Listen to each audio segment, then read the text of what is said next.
एक अद्भुत कहानी। यह कहानी 300 साल पहले की है।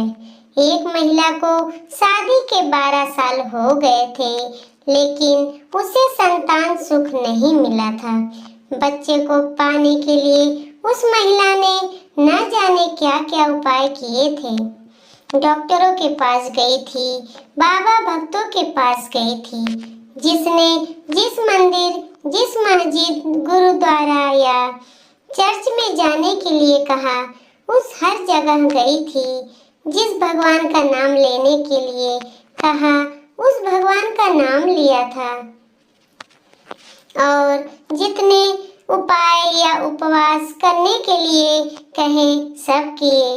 कहते हैं ना कि अगर दिल से और तन मन धन से कोई चीज चाहो तो मिल ही जाती है।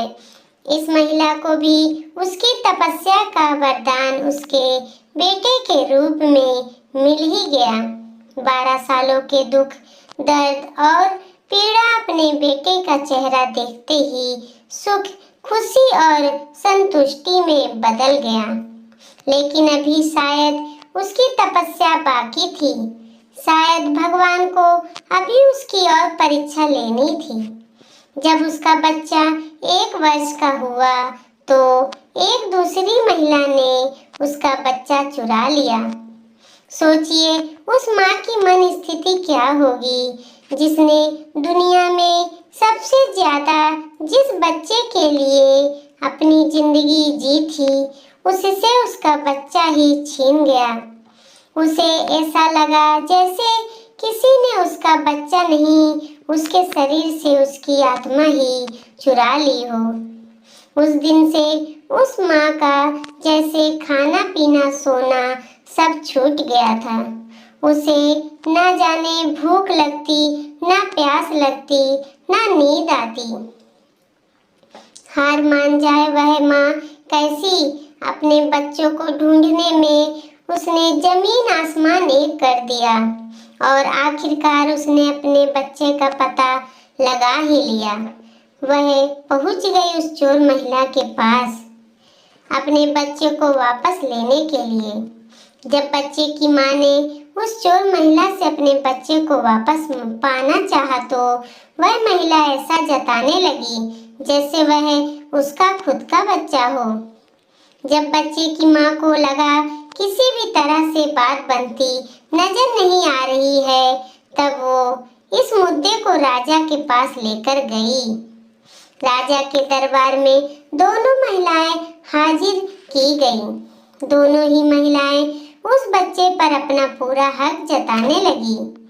राजा और उसके सभी दरबारी काफी आश्चर्यचकित और हैरान हो गए, क्योंकि बच्चे की सच्ची माँ को पहचानने के लिए उन्होंने जितने भी सवाल बच्चे के बारे में दोनों ही महिलाओं से किए, जो उसकी आदतों, उसकी पसंद या उसके निशानों के बारे में थे, दोनों ही महिलाएं उसका सही सही जवाब दे रही थी। जब इस समस्या का समाधान निकलता नजर नहीं आ रहा था तो राजा ने अपने खास और सबसे समझदार मंत्री से इसका निराकरण करने के लिए कहा।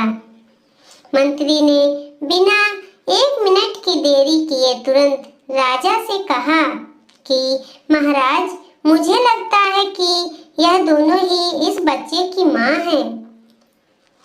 इन दोनों का ही उस बच्चे पर बराबर का हक है। अगर आपको न्याय ही करना है तो सबसे बेहतर तरीका यही होगा कि आप बच्चे के 2 टुकड़े कर दीजिए और एक एक टुकड़ा दोनों माँओं को बांट दीजिए।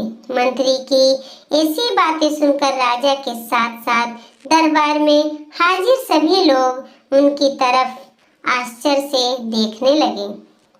राजा ने सोचा कि मंत्री के ऐसे मूर्खतापूर्ण बातों के पीछे जरूर कोई रहस्य होगा। वह बिना सोचे समझे ऐसी बात कभी नहीं कर सकते। राजा ने तुरंत अपने सिपाहियों से कहा कि मंत्री की बात पर अमल किया जाए और इस बच्चे के 2 टुकड़े कर दिए जाए। बच्ची की असली माँ ने यह फैसला सुनते ही राजा के हाथ पर पकड़ लिए और बोली, महाराज, मुझ पर इतना जुल्म मत कीजिए। आप चाहे तो बच्चे को उस महिला को दे दीजिए, लेकिन उसके 2 टुकड़े मत कीजिए। मत मारिए। मेरा बच्चा मेरे पास नहीं रहा तो चलेगा, इस दुनिया में तो रहेगा। मंत्री जी ने राजा से कहा, महाराज, यही उस बच्चे की असली माँ है और जो वहाँ पर शांत खड़ी है वह चोर है। राजा ने तुरंत उस बच्चे को उसके असली माँ को सौंपने के लिए कहा और उस चोर महिला को फांसी की सजा सुनाई। बच्चे की असली माँ को उस दूसरी महिला पर जिसने उसका बच्चा चुराया था दया आ गई, क्योंकि उससे मिलने के बाद उसे यह पता चला था कि वह भी उसी परिस्थिति से गुजर रही थी जिससे वह 12 सालों से गुजरी थी। इस महिला ने अपने बांझपन के चलते अपनी गोद भरने के लिए उस बच्चे को चुराया था और चुराने के बाद भी वह उस बच्चे को अपने खुद के बेटे की तरह प्यार करती थी। बच्चे की असली माँ ने दरबार में विनती कर उस महिला को माफ करने के लिए कहा। आज का वीडियो अच्छा लगा हो तो कमेंट कीजिए, लाइक कीजिए और हमारे चैनल को सब्सक्राइब कीजिए। देखते रहिए सुषमा मोटिवेशनल 0.2। धन्यवाद।